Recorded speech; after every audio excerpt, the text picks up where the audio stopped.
Hey, welcome to EPN. My name is Victor Lucas, and we bring you the latest in everything cool every single day, thanks in a large part to our pals at the VFS School of Game Design.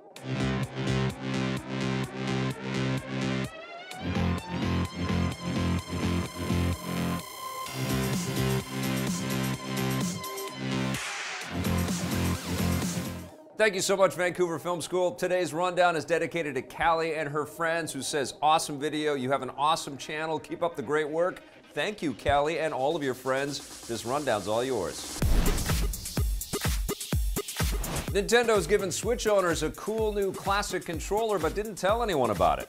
Buried in the recent 4.0 system update, Nintendo has made it possible to connect GameCube controllers to the Switch and play games just as if you're using the system's Pro controller. You'll need to have the controller's USB adapter in order to make it work, and the controller obviously isn't compatible with the motion sensing features of the Switch. Still, this is pretty cool, especially for all the people who still love the GameCube controller, and it's surprising that Nintendo didn't announce that they were doing this in the official update notes. This has fueled speculation that Nintendo's about to make GameCube titles available to play on the Switch via the Virtual Console or eShop, something that fans have been eagerly awaiting ever since the Switch was released. Expect more details soon.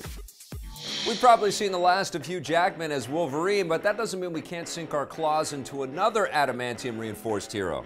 Logan writer-director James Mangold is working on a follow-up movie that will focus on Wolverine's, spoiler alert, daughter Laura, also known as X23. Mangold has previously stated that he was thinking about making an X23 movie, but in a new interview with The Hollywood Reporter, he revealed that he's now begun work on an actual screenplay for the project. He says that studios are more interested in female-led superhero movies thanks to the success of Wonder Woman, and because that movie was such a hit, it's giving him more freedom to dream up what to do with the potential X23 movie. It's unclear how far along this script might be or if it will actually get made into a movie, so don't get too excited just yet. Still, the possibility is sure to be welcome news for fans. Hugh Jackman has officially retired from the role of Wolverine, so Fox is looking for New Mutants to replace him. They're currently working on new X-Men films like The New Mutants, along with a Dark Phoenix film and X-Force adventure, not to mention a Gambit movie and Deadpool 2.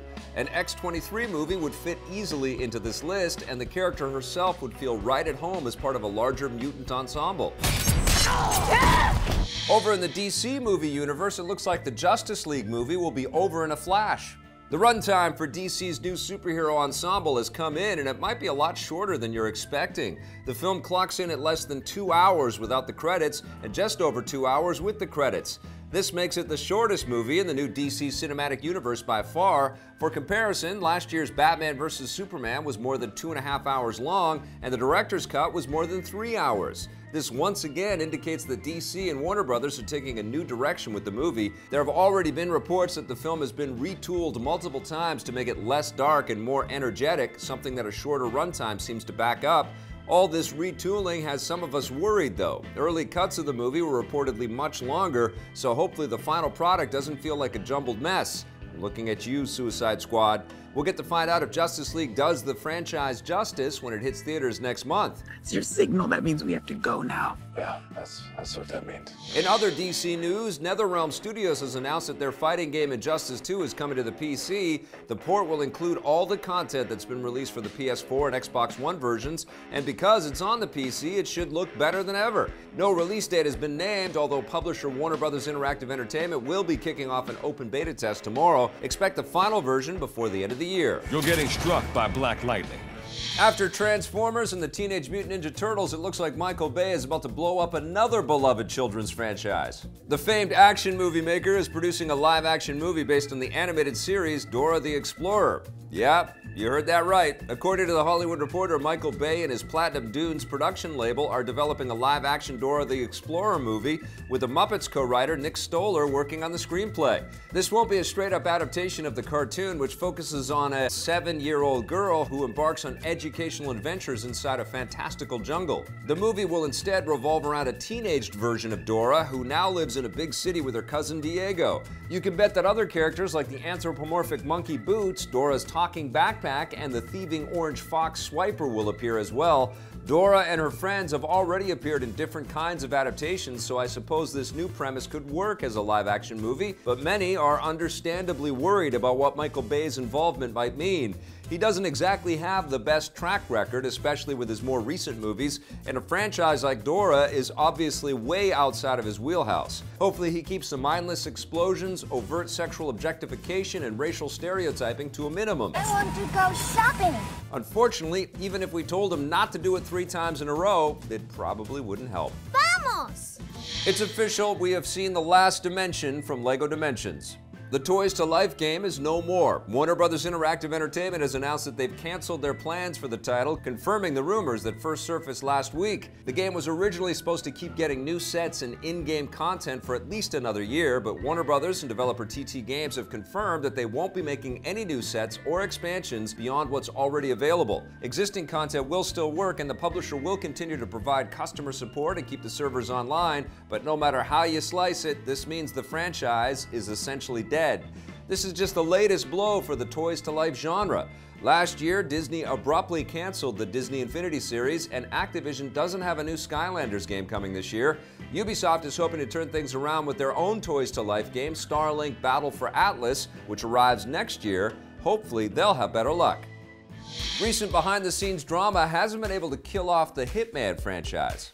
Developer IO Interactive has announced a new Game of the Year edition of their latest Hitman game, which was first released episodically last year. The new version will bundle all the content in one package, including the post-launch bonus missions and other DLC. We normally wouldn't get too excited about a re-release like this, but with Hitman, it's good news. IO Interactive was recently dropped by their former parent company, Square Enix, putting the fate of the studio and their franchise in jeopardy. Thankfully, IO was able to negotiate a management buyout, which basically means they bought themselves from Square Enix, and the rights to Hitman were included in the deal, so they still own the franchise. The new Game of the Year edition signals that IO and Hitman are thriving now that they're independent. It hits stores next month. IO hasn't confirmed what they're doing next with the franchise, but they've hinted that they've already begun working on a follow-up.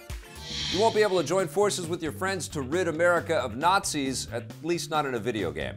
Wolfenstein 2, the new Colossus developer Machine Games, has revealed why they didn't include a multiplayer component in their new Nazi-killing extravaganza. In a recent interview with GamesIndustry.biz, narrative designer Tommy Tortzen Bjork says that they decided not to add multiplayer because it would distract from the story and dilute the impact of the characters and themes. They just wanted to focus on delivering a really good single-player experience and not cram in multiplayer like other big shooters.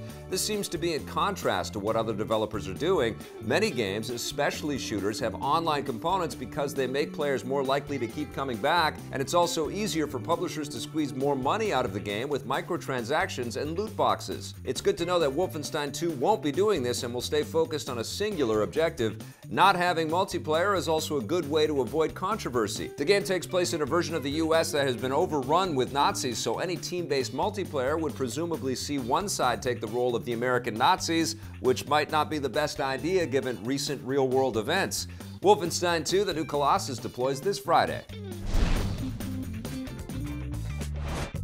That wraps us up for the rundown. Thank you for watching. If you'd like to learn more about game design, visit our pals at VFS.edu. We'll be back again tomorrow with a brand new episode for you. But in the meantime, watch some of the other stuff that we've made. And if you dig it, hit subscribe and that little bell as well, okay?